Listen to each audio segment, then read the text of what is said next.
Ça nous laisse le temps justement de papoter un peu avec Nathalie, qui va venir nous dire bonjour toutes les semaines dans cette émission. Je vous propose qu'on l'accueille gentiment, on va venir la faire venir dans notre cuisine magnifique. Bonjour Nathalie, comment allez-vous? Mais bonjour Adrien, merci. Vous allez bien? Mais on s'embrasse? Et bien sûr qu'on s'embrasse. Dites, vous étiez dans les coulisses, est-ce que ça vous plaît cette émission? C'est magnifique. Si on a votre aval, vous êtes Alors un peu là, notre marraine, vraiment, puisque vous êtes la première personne à venir nous faire coucou. Quel honneur!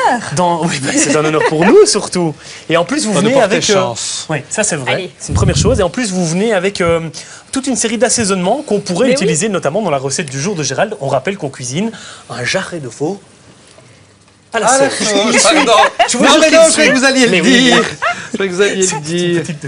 Nathalie. Et donc, du coup, bien, on va assaisonner ça avec toute une série de produits que vous nous amenez. Exactement, c'était un peu le but aujourd'hui de ma démarche, hein. C'était un peu de faire mon inspecteur des travaux finis. Alors vous savez Gérald, hein, comme j'adore votre cuisine, je dis toujours vous êtes le roi, mais quoi? Non, l'empereur de l'assaisonnement. Mais moi j'aime bien aussi un peu mettre mon grain de sel dans toutes ces petites choses. Et je vous ai apporté 3 choses auxquelles nous d'une pipe vous auriez pu penser en même temps. Là, je pense qu'elle est déjà en train d'un petit peu vous chercher les noix. La première astuce que nos amis aussi pourront utiliser, bien sûr, quand ils referont votre recette, c'est de l'assaisonner avec du poivre long. Le poivre long, c'est probablement celui qu'on connaît le moins bien chez nous. Et pourtant, il paraît que c'est le premier qui a été importé en Europe. Je te dis jamais, en fait. Alors, mais je vais vous expliquer comment il faut faire. C'est contrairement au poivre concassé ou au poivre en grains, un poivre qui supporte très bien les plats mijotés. Et c'est pour ça que je voulais apporter aujourd'hui pour votre jarret de veau à la sauge, parce qu'il a une saveur qui est moins piquante que le poivre noir. Il est plus sucré, il est presque un peu fruité. C'est une saveur qui se rapproche à la fois entre la cannelle, l'anis vert, la réglisse.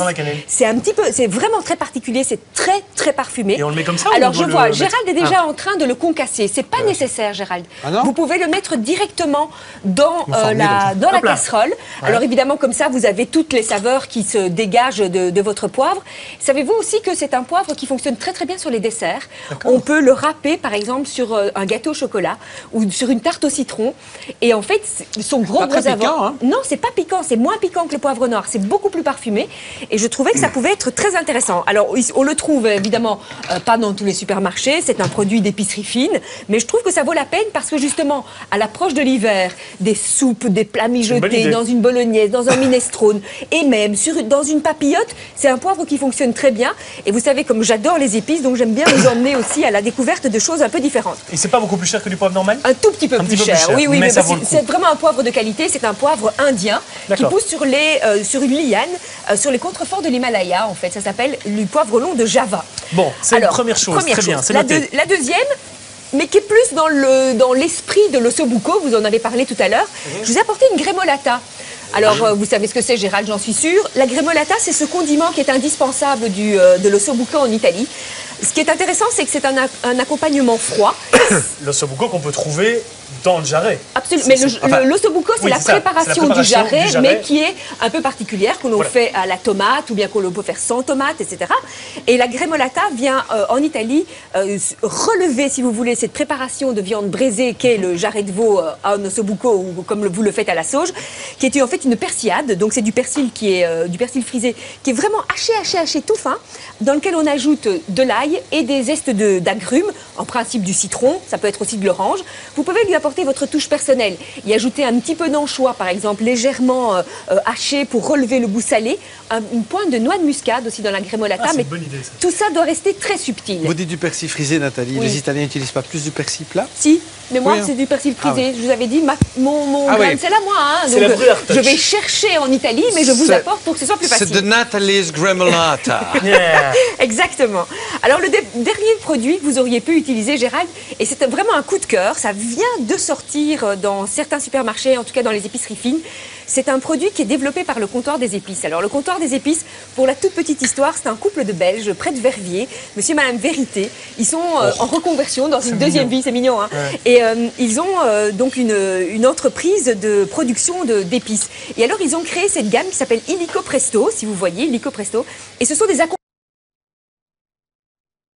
polenta de maïs. Ici, c'est du risotto. Donc c'est du riz. En fait, c'est des plats d'épices préparés, quoi. Oui, non, c'est un accompagnement. Donc ça, c'est un risotto, mais à l'intérieur, il y a le petit pois, le basilic, toutes les épices qui font que vous n'avez plus qu'à ajouter de l'eau bouillante ou un filet d'huile d'olive, et vous avez un accompagnement qui est prêt en, allez, Hier, j'ai préparé le tagine aux 5 épices avec un couscous. Ça a pris mes montres en main, 4 minutes, le temps que l'eau bout, quoi. Les aiki noodles, virtuellement.